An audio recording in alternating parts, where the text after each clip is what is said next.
E aí galerinha massa do YouTube, bando de curiosos sedentos por conhecimento, que tal deixarmos de pagar impostos por energia residencial? Isso mesmo, que tal nos aposentarmos de vez do custo em prestação das distribuidoras ao fornecimento de energia às nossas devidas residências? No vídeo de hoje vamos aprender o princípio de funcionamento de um gerador de energia elétrica autônomo, e que por vez funcione de verdade, o único né? KKKK. Só aqui você tem o melhor conteúdo do YouTube.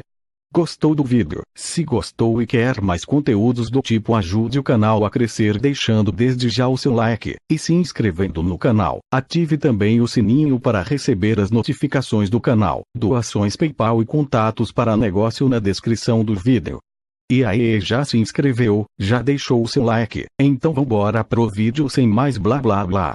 Atenção, o conteúdo do vídeo a seguir é de caráter meramente ilustrativo e informativo. Não temos a intenção de afirmar com veemência que o mesmo irá definir o êxito do projeto em questão. Todos os propósitos do mesmo apresentados são com base em cálculos simples e teorias. Não nos responsabilizamos também por quaisquer eventual acidente em função da má apropriação do tutorial em questão. O evento em questão envolve a utilização de energia elétrica gerada a partir de aparelhos provenientes, energia essa com força suficiente para matar um ser humano desprovido de conhecimentos do tipo e sem os devidos equipamentos de segurança. Todo cuidado deve ser provido de bastante cautela. Não o reproduza se você não é um técnico do setor elétrico e eletrônico com a concepção adequada.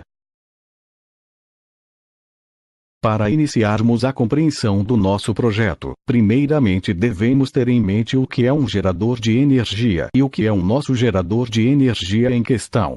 Uma simples pilha ou bateria são exemplos de geradores de energia, nesse caso geradores que produzem energia a partir de reações químicas no interior das mesmas, em geral em pequenas escalas de energia, e que podem aumentar as suas potências de modo a utilizar várias de uma por conexão. O grande problema desse modo de geração de energia é que as pilhas e baterias se desgastam e necessitam de outra fonte de energia para poder recarregá-las, e em questão de tempo as mesmas têm a vida útil relativamente baixo, e por vez também são de alto custo, não sendo assim exatamente o que queremos em nosso projeto, e nem mesmo o tipo de energia que também queremos por vez, já que a energia produzida pelas mesmas são de corrente contínua, e a corrente que queremos é alternada. Existem diversos tipos de geradores de energia e que geram diferentes tipos de energia por vez também.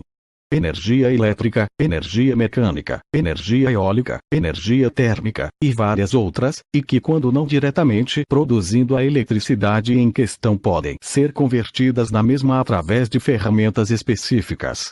Um simples motor pode se tornar um gerador de energia elétrica, de modo que ao invés de conectarmos o mesmo a uma fonte de energia primária, possamos produzir sobre o mesmo a energia mecânica ao lado oposto de onde o mesmo estaria conectado através dos fios elétricos. Um exemplo disso pode ser um simples rotor com hélices, quando giramos as mesmas e medimos com o auxílio de um multímetro os fios de saída elétrica.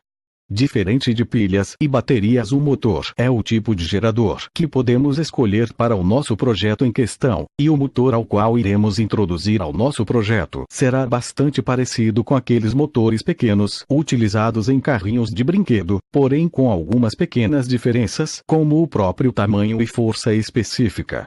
Um ponto muito importante na diferença de tais motores e o nosso em questão é o fato desses motores geralmente terem mais de um enrolamento no seu núcleo, e a saída elétrica dos mesmos ficarem se alternando entre um momento e outro por vez com a saída de dois enrolamentos tocando uma ponta de conexão, enquanto na outra é tocada apenas por uma ponta de saída de um enrolamento, gerando assim uma diferença de exponencial elétrico, e sempre se alternando, gerando assim portanto a corrente alternada. Assim são os alternadores mais simples do tipo. O ponto alto nesses geradores é que eles são feitos apenas por cabos, ímãs e outras poucas coisas que não se desgastam ao longo do tempo com tanta facilidade, se também preservados na natureza da utilização dos mesmos, podendo durar inclusive ao longo de uma vida inteira ou mais. mas no entanto é um projeto de extrema complexidade e um tanto quanto trabalhoso montar um gerador com um motor do tipo, além do alto custo e aumento significativo em relação ao tamanho do gerador em questão. Para a resolução de tal questão, iremos montar o nosso projeto com um motor similar ao mesmo, no entanto sem o fator de alternância, quando por vez a corrente gerada pelo mesmo irá ser gerada e logo distribuída em apenas um sentido e fluindo sempre na ponta de contato que se queira retirar a energia quando se utilize um neutro, sem assim uma definição de ponta de saída específica. Para gerarmos a corrente alternada ao qual tanto queremos para nossa utilização como energia padrão em nossas residências, devemos primeiro retificar a corrente produzida pelo gerador em questão para que só então possamos alterná-la, ou seja, devemos primeiro transformar a corrente contínua sem polaridade definida e instável, em uma corrente contínua estável e com polaridades definidas antes, para que só então possamos transformá-la em corrente alternada. Por vez essa parte do projeto você já compreendeu. Agora a parte que mais nos interessa, o que queremos do mesmo é um gerador que seja também autônomo, ou sendo assim que trabalhe com a própria força gerada a partir de uma fonte ali presente no mesmo, um gerador que se autossustente, sem a necessidade de uma energia provinda de uma fonte secundária de energia. Para isso precisamos nos desfazer de alguns princípios que tanto impedem a realização de tal feito presentes nos motores em questão e precisamos também implantar outras coisas que melhor assegurem o mesmo.